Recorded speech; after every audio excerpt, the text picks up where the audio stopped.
Hello, everyone. I'm pleased today to have as my guest discussant Mohammed Hijab. And this discussion has been postponed a number of times because of illness, and I'm very glad that we're able to do it today. And I thank him for his patience in continuing to pursue this and being willing to talk to me, despite, I think, being delayed 3 times, which is one more time than is unforgivable. But in any case, Mohammed Hijab is an author, a student of comparative religion, and a philosopher of religion. He's the co-founder of Sapience Institute and is a researcher and instructor for that organization.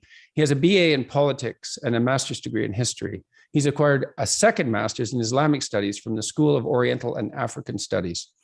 Hijab has also completed a third master's degree in applied theology from the University of Oxford, where he focused on the philosophy of religion in applied settings. He's now doing his PhD in the philosophy of religion on the contingency argument for God's existence. And many people, I was looking a while back for people to talk about Islam with, and many people recommended that I talk to Mohammed Hijab. And so I talked to Mustafa Akyol a couple of weeks ago. He's known more, I would say, on the liberal front. And so I'm very pleased to be able to talk to Mohammed Hijab today. Thank you very much for joining me today. It's very good of you to put up with the delays. So no. Thank you for having me, honestly. It's always a pleasure. Well, so I'm going to ask some really basic questions because it's very difficult to understand another culture from the outside. You also have, as an outsider, you have no idea how much you don't know about what you don't know. Even you're blind to your own ignorance. And so I'm going to start with basic questions. I wouldn't say that I have a tangible understanding of Islam. I mean, I have some understanding of Christianity.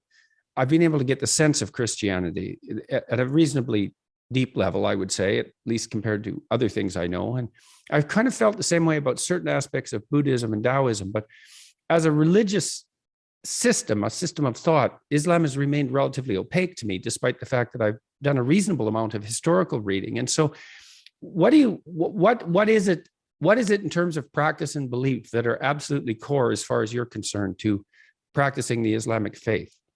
Well, the first thing is I think we should start with the bare bones basics. And the bare bones basics is first to say that we believe in God.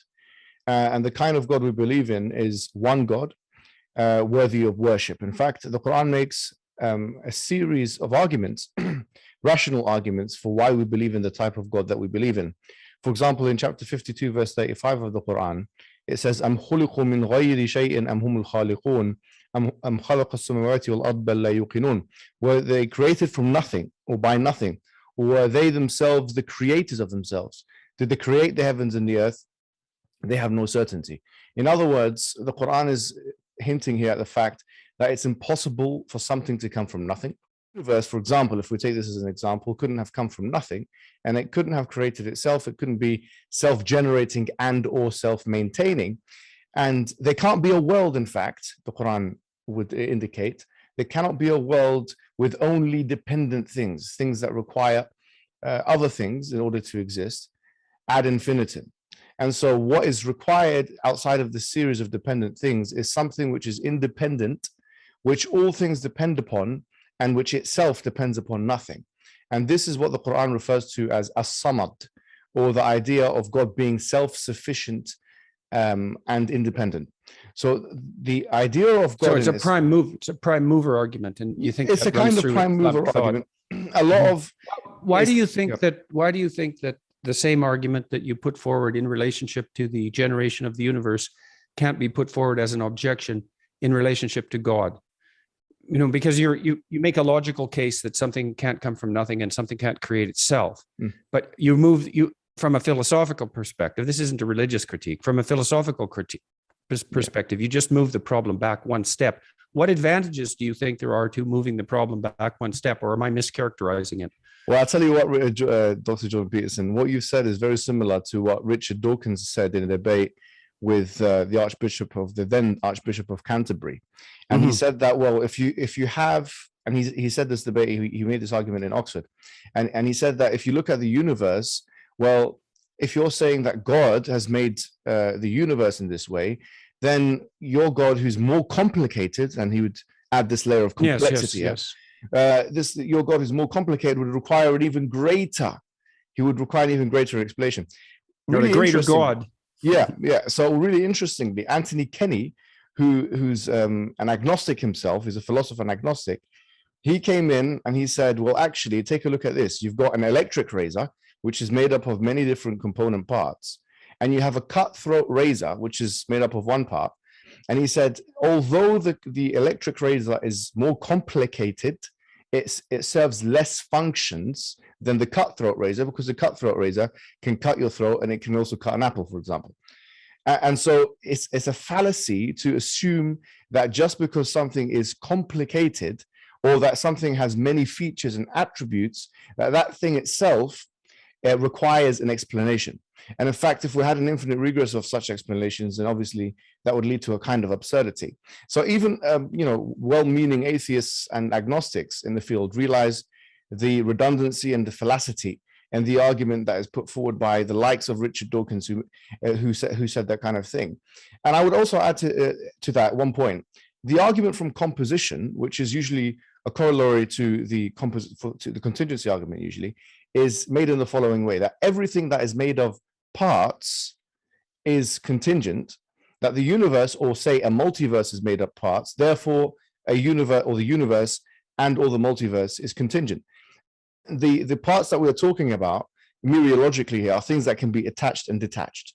So that doesn't apply to God. Classical theism doesn't say that God is made of parts the same way as human beings are, or as universes are, or multiverses are. And in fact, the Quran hints at this itself. It says, الَّذِي خَلَقَكَ فَسَوَّاكَ فَعَدَلَكَ فِي أَيِّ صُورَةٍ مَا شَاءَ رَكَّبَكَ. That the one who created you and composed you and configured you in any form that he wished, he put you together.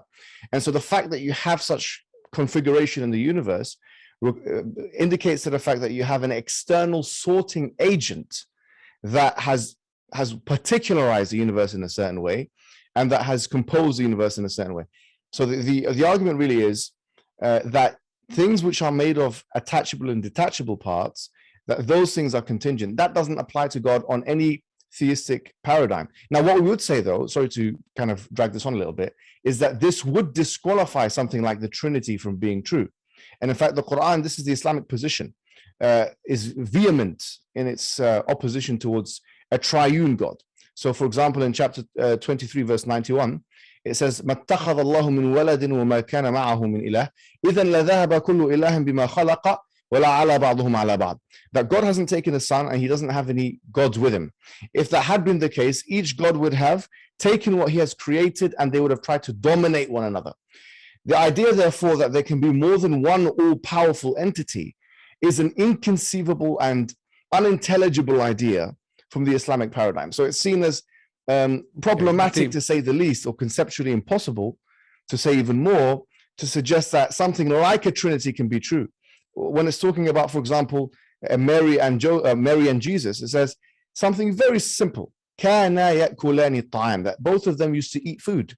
So in other words, the impossibility of something limited like Jesus, a man, being God at the same time, being unlimited, because the definition of God is that he's unlimited, is all powerful. Do you think that there's a divine spark in human beings? No, but we don't think there's any kind of divinity at all. Islam is categorical about this, because the way we define divinity is extremely strict. We say that the divine attributes of God are specific only to God. So nothing else. What's the characteristic element of the human relationship with God? So and what's the central what do you say, structure of value within a human being that makes them worthy of respect, say, in the sight of God, or worthy of value in the sight of God? The Quran states, لَقَدْ كَرَّمْنَا بَنِي آدَمَ. We have dignified the child of Adam. So that we do believe in something called human exceptionalism. We do believe that human being has been specialized or specified among all other things in creation to have free will, for example, to have a personal relationship with God, to have a loving relationship with God. People don't realize this, especially from the Christian tradition, but one of the names of God from the Islamic tradition is that he's the loving one, Al-Wadud in Arabic, in the Quran as well. So we believe that the relationship that human beings should have with God is a loving relationship, but it's one of submission. This is the main thing. Islam doesn't mean peace. Islam actually means submission. Islam comes from the root Arabic word istislam. And what it means is submission. And really what the picture is in the Islamic cosmology is that everything in the universe is submitting to God. Everything, the laws of nature have been placed there by the lawmaker, which is God. And so we as human beings are volitional. We do believe in free will, but we also believe in a theological compatibilism.